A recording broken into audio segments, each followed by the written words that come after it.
Hi friends, పాయసం చేసుకోవడానికి మనకి ముందుగా కావాల్సిన ఇంగ్రీడియంట్స్ బెల్లము, ఇలాచీ పౌడర్ అండ్ నానబెట్టుకున్న బియ్యము, నెయ్యి అండ్ డ్రై ఫ్రూట్స్. మనము వీటిని నెయ్యిలో వేయించుకున్నాము. ఇంకా పాలని ముందుగా మరగనివ్వాలి. ఒక 2 పొంగులు వచ్చే వరకు మరగనిచ్చిన పాలలో మనము బియ్యాన్ని యాడ్ చేసుకోవాలి.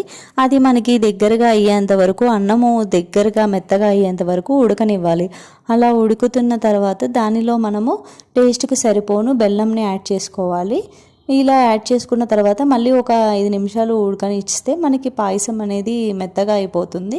సో ఇప్పుడు మనం ఫ్లేవర్ కోసం ఇలాచీ పౌడర్ని అండ్ పించ్ ఆఫ్ సాల్ట్ వేస్తే మనకి టేస్ట్ అనేది చాలా బాగుంటుంది. అంతే. ఇప్పుడు మనం ఒక సర్వింగ్ బౌల్లో తీసేసుకొని దానిలో మనము డ్రై ఫ్రూట్స్ని ఆల్రెడీ రోస్ట్ చేసి పెట్టుకున్న వాటిని గార్నిషింగ్ చేసేసుకోవాలి.